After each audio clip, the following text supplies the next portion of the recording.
I can't imagine a theme less oriented toward Christmas than the end of the book of Jeremiah. But the truth is, it all fits together, doesn't it? Because what's Christmas about? I mean, Christmas is about God bringing peace. This is what the angels announce: peace. That's not what you get at the end of Jeremiah, but you do get a glimpse of it coming. So the last few chapters of the book of Jeremiah, I think we're going to start in chapter 45 today, is God. So most of the book has been about God dealing with Judah. Jeremiah often talks about Israel as well, though Israel, remember, has already been taken into captivity. And now Jeremiah is prophesying that Judah will also be taken by Nebuchadnezzar. Last week we saw in chapter 45 that it takes place, or actually 43, Jeremiah is actually taken to Egypt, and you've got the fulfillment of what he's been saying all along, yet people still don't listen to him. But in chapter 45, we have the word to Baruch. Now, Baruch is Jeremiah's amanuensis, his secretary, his scribe, who writes down Jeremiah's prophecies. And so we're just going to sort of summarize these chapters. We've got to go all the way through the end of the book, which is chapter 52, and there's way too much for us to read. But chapter 45 is the smallest, shortest chapter in the book. And this is God basically telling Baruch, stop whining. So it tells when the word of the Lord comes to Baruch, the son of Neriah, when he wrote these words. Verse 2, thus says the Lord, the God of Israel, to you, O Baruch, you said, woe is me, for the Lord has added sorrow to my pain. I am weary with groaning, and I find no rest. Thus shall you say to him, thus says the Lord, behold, what I have built I am breaking down. What I have planted I am plucking up. That is the whole land. Now this is God basically saying to Baruch, he is saying, stop your whining. You know, Baruch is saying, man, what a job. My job is to write down all the stuff that Jeremiah is saying, and it's all bad. And woe is me. And God says, basically, I'm tired of hearing you say, woe is me. And this is God asserting his right to judge. He's saying, I'm plucking up what I planted. I'm destroying what I built. Don't I have the right to do that? It's my vineyard, it's my building. I can do what I want. You are in no position to judge me. And this is what we do. I mean, you know, we humans sit in judgment of God all the time. Well, why does God do this, and why does God allow that? And when we don't spend our lives using all our resources to alleviate suffering, we spend our lives using our resources to comfort ourselves. And yet we sit in judgment on God because we think he allows suffering too much or something like that. And this is God saying to Baruch, I'm doing what I have the right to do, and I have a purpose. And look what he says in verse 5. And do you seek great things for yourself? Here you are judging me for judging the land, but you're self-centered. Don't you seek great things for yourself?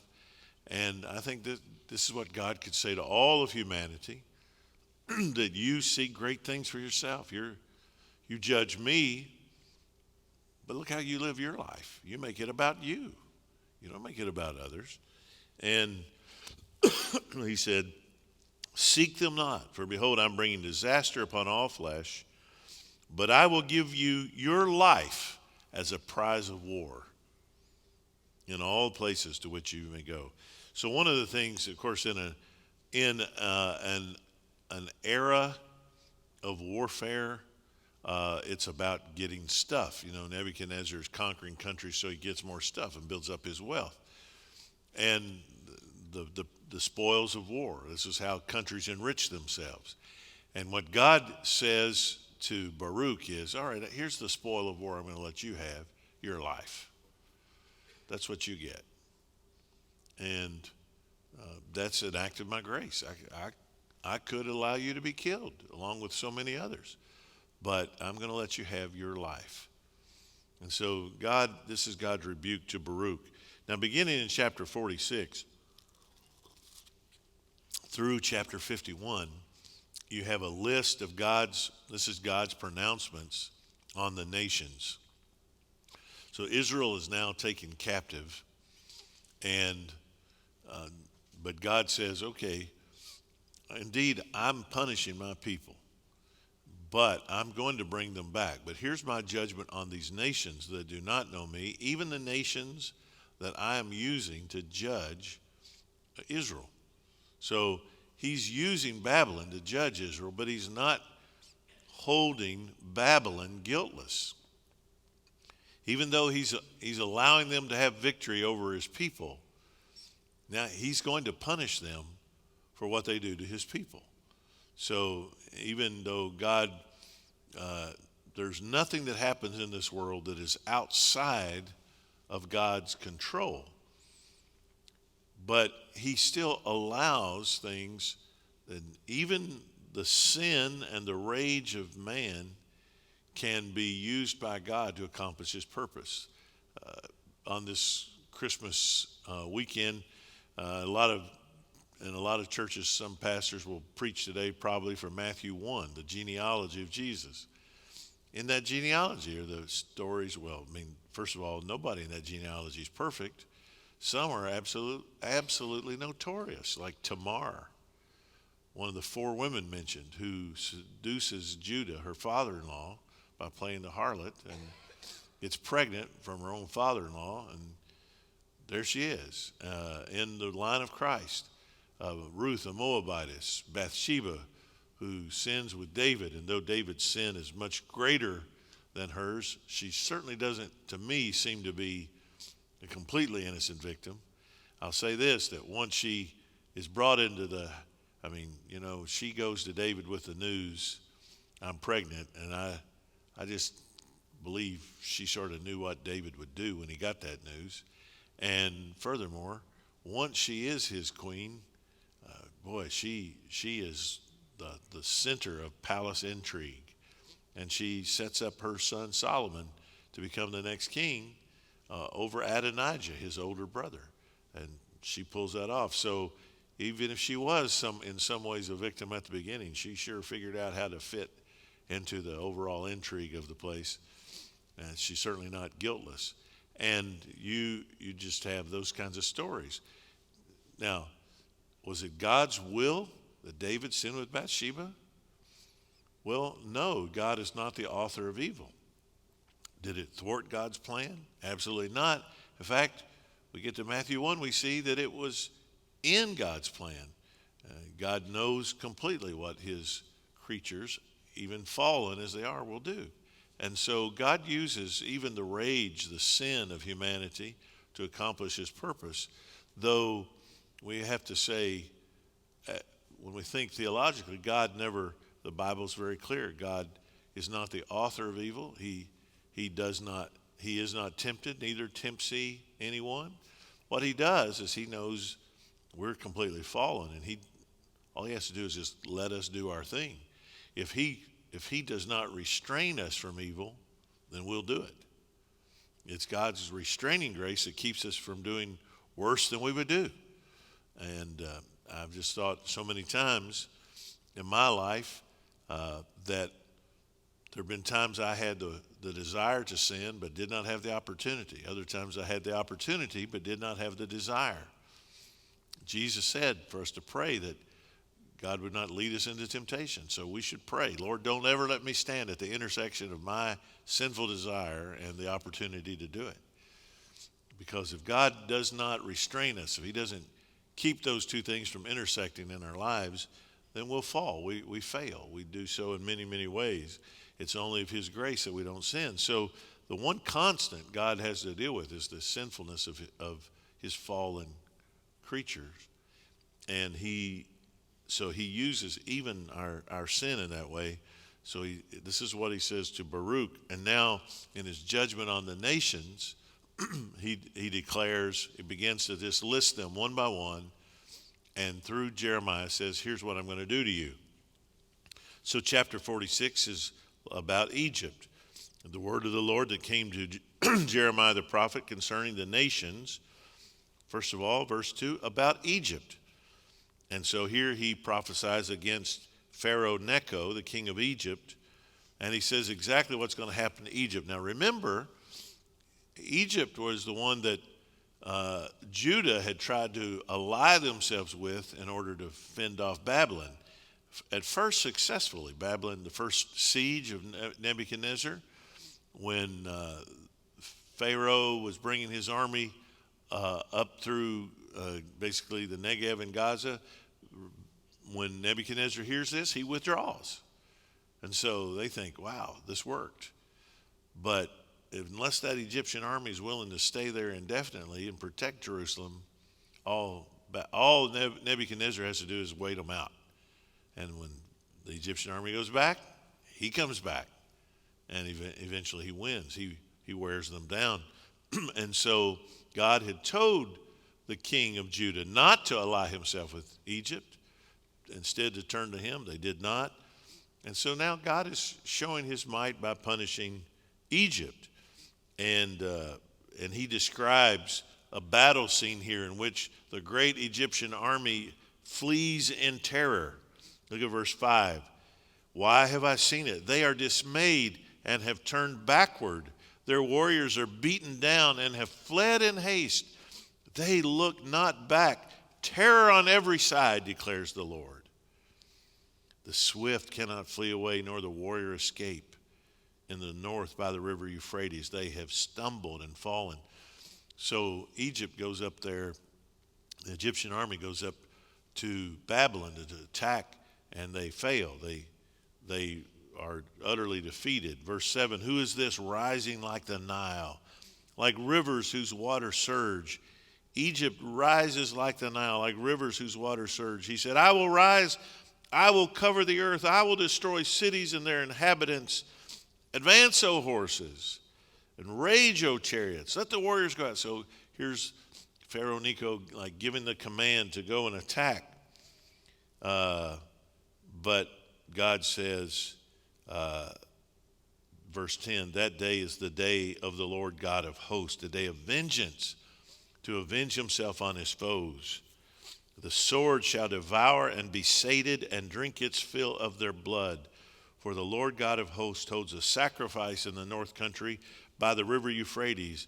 Go up to Gilead and take balm, O virgin daughter of Egypt.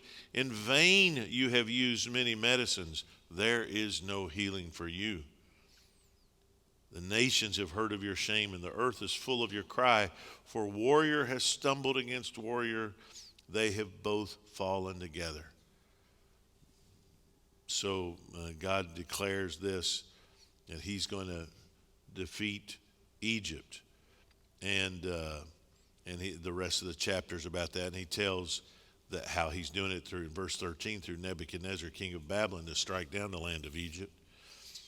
At the end of the chapter, he says in verse 25, I'm bringing punishment upon Ammon of Thebes and Pharaoh and Egypt and her gods and her kings, upon Pharaoh and those who trust in him. I'm going to deliver them to the hand of those who seek their life and to the hand of Nebuchadnezzar. And but look at verse 27. But fear not, O Jacob, my servant, nor be dismayed, O Israel. Now remember, Jacob had gone down to Egypt, and that's how the Hebrews got down into Egypt and then became slaves. And God had to deliver them from there. And now God is using this metaphor again through Jeremiah. Egypt, the oppressor of Jacob's descendants, I'm going to destroy. But don't you worry, Jacob, my servant, nor be dismayed, O Israel, for I will save you from far away, and your offspring from the land of their captivity. So it's like God saying, I'm going to save you from Egypt once again. Nobody's going to make you afraid. Verse 28, fear not, O Jacob, my servant, declares the Lord, for I am with you. I will make a full end of all the nations to which I have driven you. So God said, I've scattered you to these nations, but I'm going to deal with them. Of you, I will not make a full end. So God promises that he's going to save a remnant, and that he'll preserve his people through that remnant. Chapter 47, you have a prophecy concerning the Philistines. Now, in Israel, remember, so hundreds of years before this, when Joshua comes into the land, God commands Joshua to drive out everybody, and they don't do it. So you still have in the land of Israel these Philistine cities, and you have like pockets of people who serve foreign gods, and this is how Israel becomes adulterated. They begin to adopt those gods, and so this is sort of the reckoning for that. And God says, okay, I'm going to deal with all these Philistine cities that are still in the land. Concerning the Philistines, before Pharaoh struck down Gaza, and he talks about in verse 4, the day that is coming to destroy all the Philistines, to cut off from Tyre and Sidon every helper that remains. So Philistia, Philistine cities, really throughout Israel, but especially right to the north, modern-day Lebanon, on the coast, the Philistines were a seafaring people, and they had ships. And other than, there's a time that David sort of has peace with them, but mostly they're Israel's enemies. God says, I'm going to strike them down. And he describes it. Verse 5, baldness has come upon Gaza.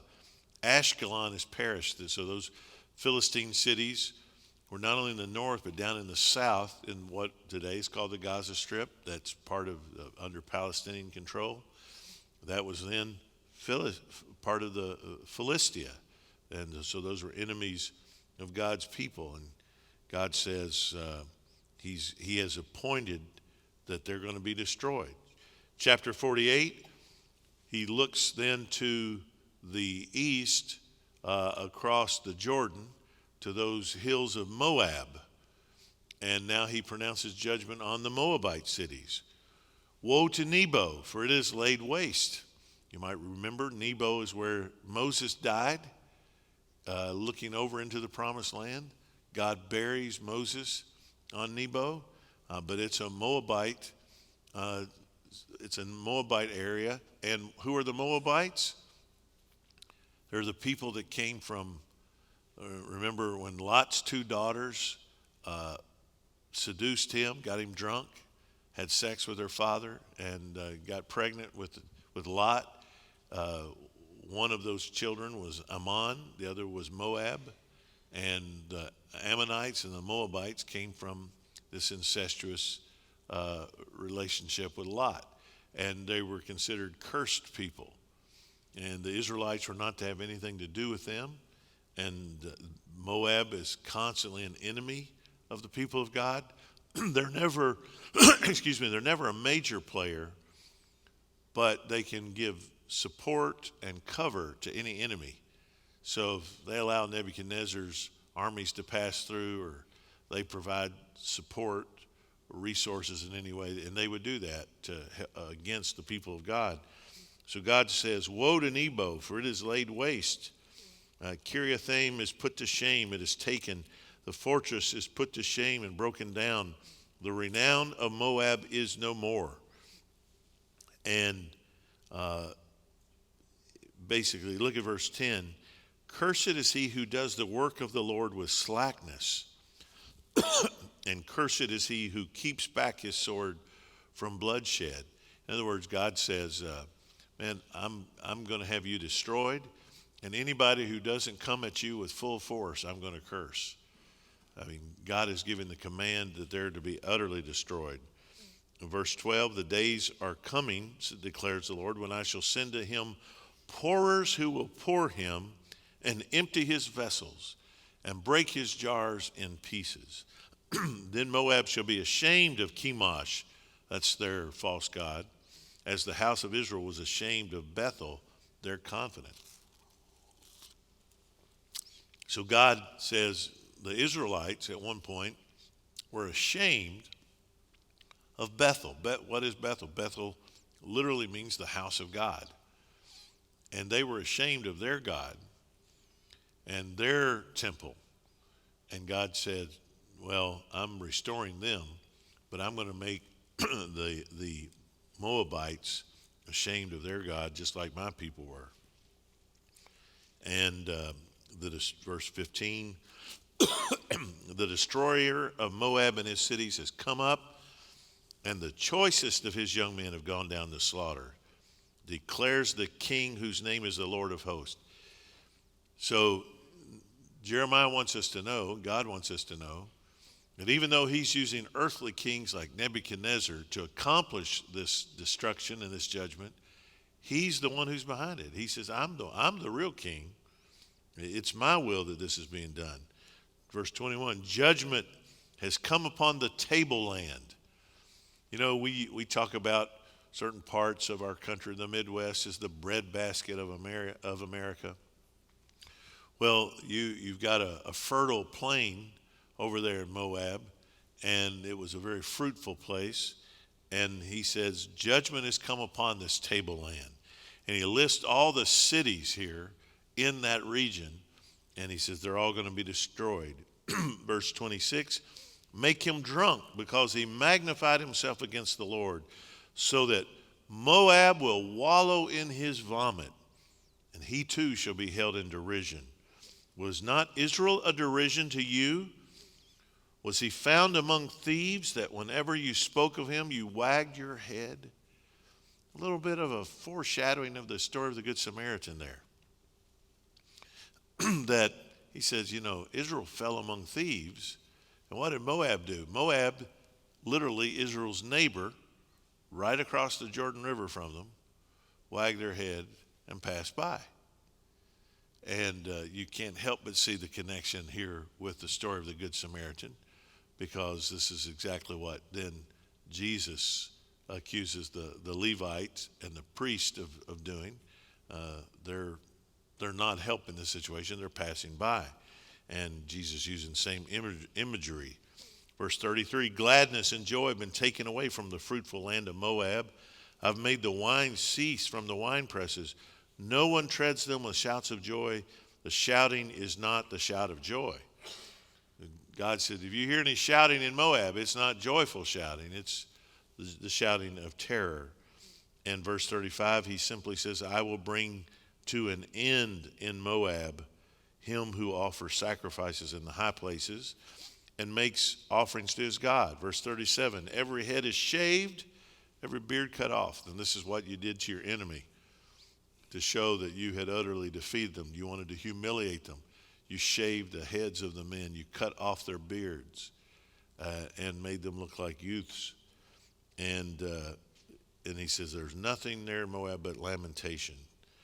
At the end of verse 46, your sons have been taken away, your daughters into captivity. Yet here's a promise. I will restore the fortunes of Moab in the latter days, declares the Lord. Thus far is judgment on Moab. So it is a declaration of God's judgment on Moab, but yet there's a hope. In the latter days, I'm going to restore them. And I believe that this is a promise of the coming of the Messiah, because for whom does Jesus come? He comes for all the nations, that the nations may be glad. How can Moab be restored? By accepting the Messiah. And I think that's true of all these. Anytime Jeremiah says, yet I will restore them. Now there's some of them, he says, I'm going to make an end of them. They're just going to be wiped off the face of the earth. But some, he says, in the end, I'll restore them. And I think that's ultimately through Christ. Concerning the Ammonites, thus says the Lord, has Israel no sons? Has he no heir? Why then has Milcom dispossessed Gad and his people settled in his cities. Now Milcom, I bet you've never heard of Milcom, because almost always the other name for Milcom is used in the Bible, and it's Moloch. Moloch and Milcom, same God, just a different name. It's like Yahweh has different names. El Elyon, Yahweh Sidkenu. This is Milcom is a variant of Molech, but it's the same God. And what God's complaint is here is, look, why in the land of Israel are there these places where they worship Milcom, Moloch? Where did the sons of Israel go? And this phrase, sons of Israel, is loaded. He's been talking about Jacob. Jacob is Israel, right? So where are the tribes of Israel? Where's the proof that they were worshiping me? All I see is the proof that the Ammonites were worshiping their God in my land. Our people adopted their gods too. So he says he's going to lay waste the Ammonites. Ammon is also, so you get the Moabites and the Ammonites, both descendants of Lot through the incestuous relationships of the daughters. And God says, I'm destroying them too. Verse 7 of chapter 49, he pronounces judgment on Edom. Edom is also over there in modern-day Jordan, across the Jordan River. And these are the descendants of Esau. Edom, just a variant. Esau means red. Edom means red. And so the Edomites are descendants from red. That's what Esau's name was, because he was a redhead, and he was named Red. And he says, I'm bringing judgment on them. Verse 12, for if those who did not deserve to drink the cup must drink it, will you go unpunished? So God acknowledges that in his destruction of these lands, there are people who made no moral choice, like children and others that are destroyed in this war. And he said, if they have to drink the cup of punishment, you think you're going to get away? You shall not go unpunished, you must drink. For I have sworn by myself, declares the Lord, that Bozrah will become a horror, a taunt, a waste, and a curse, and all her cities shall be perpetual waste. So that's another word for Edom. Verse 17, Edom shall become a horror. I'm going to so destroy it that it's going to become like a modern-day parable. As people pass by, they're going to say, wow, look how utterly destroyed that place is. In verse 23, he pronounces judgment on Damascus. This is modern-day Syria. The town of Damascus is still there. It's one of the oldest cities in the world. And God says, I'm going to destroy Damascus. Verse 27, I'll kindle a fire in the wall of Damascus. It shall devour the strongholds of Ben-Hadad. And Ben-Hadad was one of the generals in the time of Elisha and Elijah, and one of the great military leaders of Damascus. And God says, he built an army and he built strongholds. I'm wiping them out. Verse 28, he pronounces judgment on Kedar and Hazor, that Nebuchadnezzar is going to strike them down too. Verse 34, in southwestern Iran was the kingdom of Elam. And he says, I'm going to destroy Elam. Verse 39, he says, but in the latter days I will restore the fortunes of Elam, declares the Lord. You may not know this, but there are a lot of Iranian Christians. And many of them left the country, but there are still some in Iran. I got to personally train some Iranians with gospel presentation method for them to take into the land, and there's quite a movement in there. God says, in the latter days I'll restore them. And again, I think we see that through the gospel. Then chapter 50, God pronounces judgment on Babylon. So Babylon has been the major player in the book of Jeremiah. And now God says, okay, I've not forgotten you. Though I've used you to accomplish my purpose, you are not guiltless, and you're going to be punished. And there's going to come a nation, verse 3, out of the north, a nation has come up against her. And this is the Medo-Persian Empire. So the Medes and the Persians united their empires, and this is when Cyrus and Darius and Xerxes and Artaxerxes, those great, the great kings of Persia, became the world power. And God says this is what's going to happen. In verse 4, the people in those days, and at that time declares the Lord, the people of Israel and the people of Judah shall come together, weeping as they come, and they shall seek the Lord their God. So in the book of Isaiah, God names the king.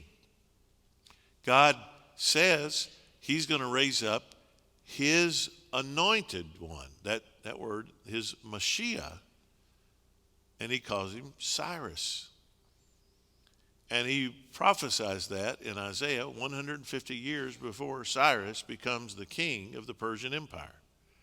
Now, liberals read the book of Isaiah and they go, well, that's obviously written after the fact. There's no way that could be written beforehand. But first of all, what a bias against any kind of supernatural work in the scriptures.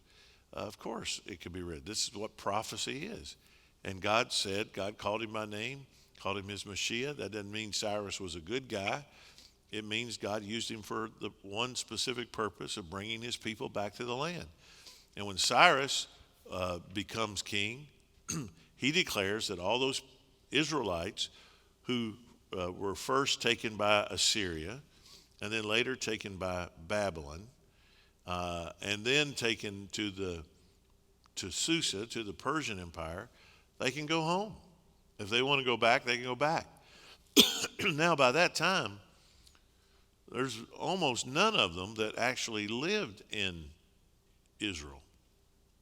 So not many of them want to go back. I mean, this is home. They did what Jeremiah said. They built houses and planted vineyards and established businesses, and life's pretty good there. And especially with Cyrus, who has a policy of religious tolerance, they got no reason to go back. But there are some whose families have taught them that that's our homeland, and that's where we worship in the temple. And so this remnant goes back. So Jeremiah prophesies that. Jeremiah says the time's coming when Israel, remember, they were taken captive by Assyria, and Judah, now taken captive by Nebuchadnezzar, are going to be reunited to come back to the land. And in fact, that happened under Cyrus, just like Isaiah said it would. In verse 5, they shall ask the way to Zion with faces turned toward it, saying, come, let us join ourselves to the Lord in an everlasting covenant that will never be forgotten. Well, Jeremiah told us about that covenant in chapter 31, the new covenant. And of course, who brings the new covenant? Jesus. So only in Christ are God's people truly joined together in an everlasting covenant that won't be forgotten. And God says in verse 6, my people have been lost sheep. Their shepherds have led them astray, turning them away on the mountains. From mountain to mountain they've all gone. They've forgotten their fold. All who found them have devoured them, and their enemies have said, we're not guilty. Let me just point out, God uses the image here of these bad shepherds who led his people astray. What's the prophecy in Micah that, remember when the wise men come to Jerusalem and ask Herod, where is he who's born king of the Jews? Herod asked his wise men, where's the Messiah supposed to be born? And they said, well, the prophet said, and they quote Micah, and in Bethlehem, and I'm going to raise up one who will shepherd my people. So what's God doing? He's replacing the bad shepherds who led his people astray and made them end up in captivity with a good shepherd who will fulfill an everlasting covenant that will not be forgotten and will shepherd his people faithfully. And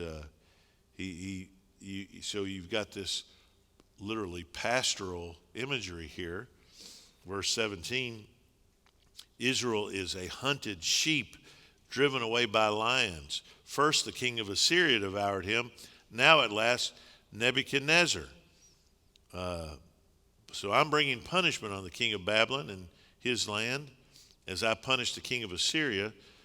But I will restore Israel to his pasture, and he shall feed on Carmel and in Bashan, and his desire shall be satisfied on the hills of Ephraim and in the Gilead. In those days and at that time, declares the Lord, iniquity shall be sought in Israel, and there shall be none, and sin in Judah, and none shall be found. For I will pardon those whom I leave as a remnant. Man, what a great promise is that when God looks in at his people, does he see sin? He does not. He sees us with the perfection of his son, Jesus Christ. And one of these days, we're going to be delivered from sin's presence and its temptation. But even now, in the eyes of God, we're sinless. We have the righteousness of Christ. Man, what a promise to think that God looks among his people and he does not see our sin. You see that borne out in the New Testament in many ways. And so, why is that? Because we have a righteous shepherd. We have a shepherd who is able to impart his righteousness to us. And he says, I'm going to pardon those whom I leave as a remnant. But, man, I'm going to destroy Babylon. Verse 23, how the hammer of the whole earth is cut down and broken. Babylon was like the hammer of the world. How Babylon has now become a horror among the nations. Down in verse 39, wild beasts shall dwell with hyenas in Babylon, and ostriches shall dwell in her. The picture here is that wild beasts just take over. There's no one to fight them. There's no one to keep them back. And so chapter 51 is further prophecy about the utter destruction of Babylon and what God's going to do to Babylon by using the Persian Empire. He sort of sums it up in verse 24. I will repay Babylon and all the inhabitants of Chaldea before your very eyes for all the evil that they've done in Zion, declares the Lord. Behold, I am against you, O destroying mountain. So he pictured Babylon like a mountain that just sort of moved over the face of the earth, devouring everything. But now God says, I'm going to devour you. And all of chapter 51, which is a very long chapter, is about that. And like in verse 54, a voice, a cry from Babylon, the noise of great destruction from the land of the Chaldeans, for the Lord is laying Babylon waste and stilling her mighty voice. And so he sums up, Jeremiah ends his prophecy.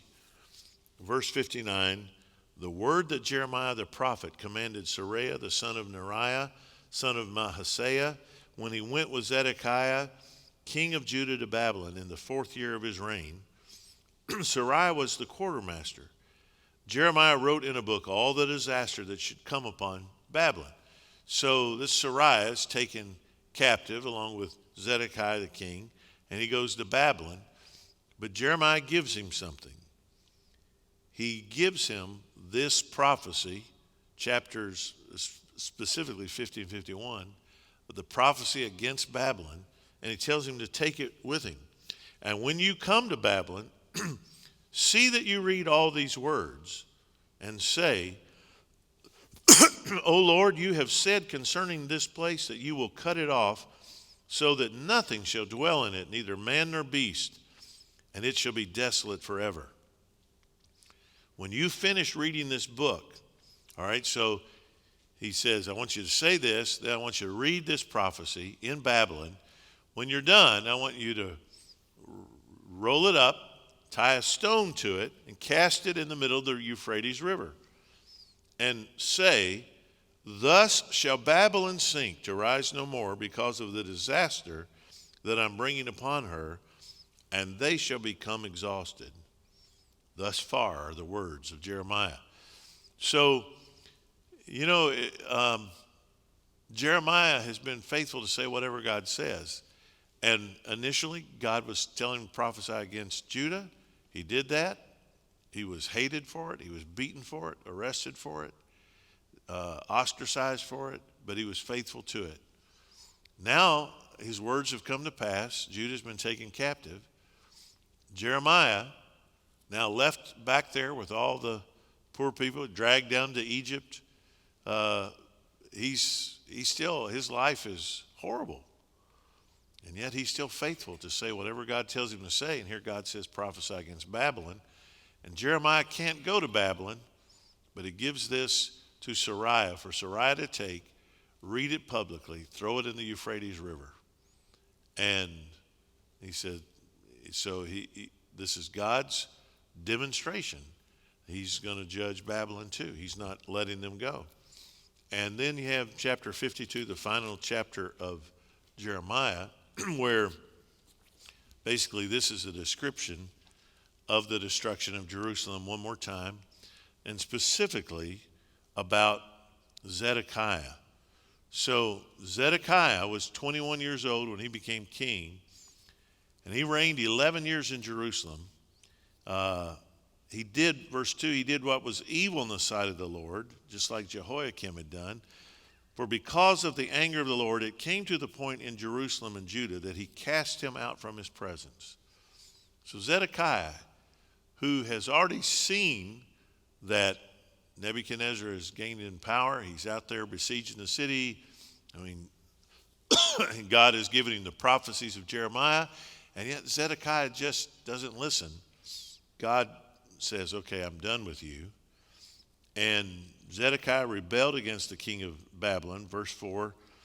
And in the 9th year of his reign, the 10th month, on the 10th day of the month, Nebuchadnezzar of Babylon came, laid siege. They built siege works. The city was besieged until the 11th year of Zedekiah. On the 9th day of the 4th month, the famine was so severe in the city that there was no food for the people of the land. Then a breach was made in the city, and all the men of war fled and went out from the city by night by the way of a gate between the two walls by the king's garden. And the Chaldeans were around the city. So they're starving to death, and the first people to leave are the soldiers. They make a breach in the wall to get out, and they flee. And Nebuchadnezzar pretty much lets them go, and they go out, and but the army of the Chaldeans pursued the king and took Zedekiah in the plains of Jericho, and all his army was scattered from him. They captured the king and brought him up to the king of Babylon at Riblah in the land of Hamath, and he passed sentence on him. The king of Babylon slaughtered the sons of Zedekiah before his eyes, and also slaughtered all the officials of Judah at Riblah. He put out the eyes of Zedekiah and bound him in chains. The king of Babylon took him to Babylon and put him in prison till the day of his death. So God says, I'm done with Zedekiah. He lets him be captured. And the last thing his eyes see are his sons slaughtered. And then his eyes are gouged out. And he spends the rest of his life in prison until he dies. Beginning in verse 12, it describes the destruction of the temple. And when Nebuchadnezzar's armies go into Jerusalem, they loot the temple. Now there's a big question here, and that is, what happened to the Ark of the Covenant? Ever since Raiders of the Lost Ark, people have, this has become popular, in the imagination. And there are a lot of theories, but we don't know. We know at the very latest it disappears here. I think it disappeared before this. I think it's very possible that when you have, and I forget which king gives treasures from the temple to the king of Babylon, that I think he probably gave the Ark of the Covenant. The Ark of the Covenant, uh, what you see is that God's glory no longer dwelled in it. At whatever point, God's no longer killing people for touching it like he did Uzzah, because his presence is no longer there in the ark. And we have in Babylon, you have these bas reliefs where they carve in stone images, and we have relief of Babylonian soldiers taking the furniture of the temple out of it, like the big menorah. It's there, you see it very clearly, altar of incense, and it shows them taking it away. There is no Ark of the Covenant in that relief. So you got to think, I mean, it's the thing that's held in the most holy place. It's sort of the prize altar. And if they had taken it, you'd think it would be pictured in that relief along with the other pieces of furniture, but it's not. So the truth is, nobody knows at what point the Ark of the Covenant disappears. And you can conjecture all you want, and everybody's got theories, but we don't know. A lot of Jews today believe it's buried somewhere up on the Temple Mount. And that's why, so there's a sign, the chief rabbi of Israel forbids Jews from going up on the Temple Mount. Hardly any of them obey the chief rabbi. It's a really strange situation, because the official position of the religious Jews is that the Ark of the Covenant is up there somewhere buried. And they warn Jews not to go up there, because if you step where the ark is, you might be killed. Well, no Jews have been killed just walking around, but there's a group of religious Jews that they go up there every time. I've been there recently. They will come up. They have to have a military or a police escort just to come up and walk the grounds. So about, I don't know, probably 6 years ago, you've just got this clash. So the Arabs control the Temple Mount, right? They control it. And Jews are officially forbidden from going up there, not by law, but by religious declaration. And yet they're going up there and they walk around, but they're not allowed to pray. So there's this agreement between the Jews and the Muslims, and it's called the status quo. You'll hear Netanyahu or whoever the prime minister is frequently talk about, we're not disturbing the status quo, we're going to maintain the status quo. And that's just not the typical use of that word. It means the specific agreements they have that the Muslims control the Temple Mount, which the Muslims will never call the Temple Mount because they deny that a temple was ever up there. They call it Al-Quds. And so when Israel started excavating along the wall, the western wall, which is outside the Temple Mount, the Muslims got suspicious that they're trying to tunnel in underneath because they want to find the ark. And so you had an intifada that started over this, and you had several people killed over this. And so now part of the status quo is that they won't tunnel underneath the Temple Mount; they only tunnel beside it. In the current National Geographic, there's a great article on the tunnels underneath the Temple Mount, or beside the Temple Mount. Describe some of this. You even got virtual reality. If you have VR headsets, you can go in and do the 360 thing. It's really cool. And that came out, that National Geographic came out the week after we were in those tunnels there. There's a lot of conjecture that the ark is under there. I don't believe it is.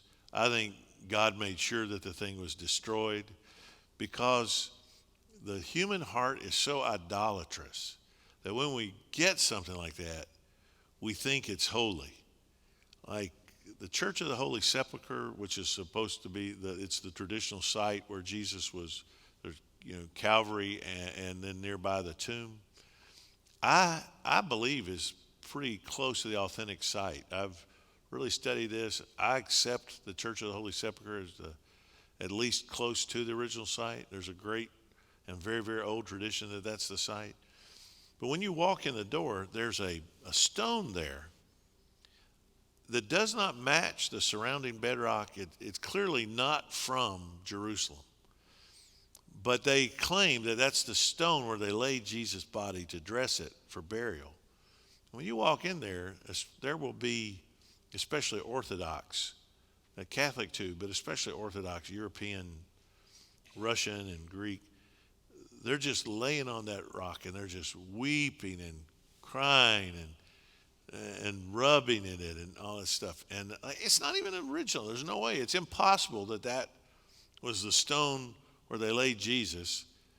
And even if it were, that stone would do nothing for you. That stone can do nothing for you. You have Jesus. Why do you care about that stone? If you have Jesus, that stone does nothing for you. But this is the idolatry of the human heart. And so I think God made sure that the fact is I think, obscured from history where it disappeared, when it disappeared.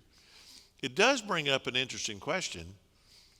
How are they observing Yom Kippur during all the years? What does the high priest do when he goes into the most holy place? There's no ark. And I don't know the answer to that question. And nobody really knows the answer to the question. I don't know if they had a makeshift Ark of the Covenant. I don't know what they did. But the high priest, until AD 70, goes in there every Yom Kippur with the blood. I don't know what he sprinkled it on because there's no ark. But there's no evidence of the ark ever being there after 586. But it was sort of, nobody talked about it because the priests don't want to lose their power, their religious power. But so nobody really talks about it. But it's gone, and we don't know where it is. So you have, in beginning of verse 12 of Jeremiah 52, the description of the temple burning and them taking parts of the temple. The pillar, verse 17, the pillars of bronze that were in the house of the Lord, and the stands and the bronze sea. That's in the King James calls it the brazen laver, the bronze sea. That were in the house of the Lord. The Chaldeans broke in pieces, carried all the bronze to Babylon. They took away the pots and the shovels and the snuffers. That was for the coals of the altar. And the basins and the dishes for incense, the vessels of bronze used in the temple service, the small bowls, the fire pans, basins, the pots, the lampstands and the dishes, the bowls for drink offerings. What was of gold, the captain of the guard took away as gold. What was of silver, as silver. As for the two pillars, the one sea, the 12 bronze bulls that were under the sea, and the stands which Solomon the king had made, the bronze of all these things was beyond weight. As for the pillars, the height of the one pillar was 18 cubits. That's 27 feet high. Bronze. That's just massive. Its circumference was 12 cubits. Its thickness was 4 fingers, and it was hollow. On it was a capital of bronze. The height of the one capital was 5 cubits. So that's 7.5 feet. A network in pomegranates, all of bronze were around the capital. So it tells all it was, and they took it. They destroyed it, and they took it. No mention of the ark. None. So I don't think it's there in 586. I think it's already gone by that. But then it tells how they take the priest, how many people they take, 4,600 people. But now look at the end of the book of Jeremiah. Jeremiah is a really, really dark book. It's judgment. But in it, you have one of the most beautiful passages of Scripture, in chapter 31, the New Covenant passage. In the middle of that darkness shines the light of the promise of a new covenant. Look how Jeremiah's book ends, with hope ever so faintly restored. verse 31, in the 37th year of the exile of Jehoiakim, king of Judah. So remember, Jehoiakim was the puppet king that Nebuchadnezzar had put on the throne, but in the end, he tries to do some fancy stuff and rebel. And so he's captured in the siege. In the 12th month, on the 25th day of the month. That sounds like Christmas, doesn't it? But it's not. It's a different time of year entirely. But 12th month, 25th day of the month, he gets a Christmas present.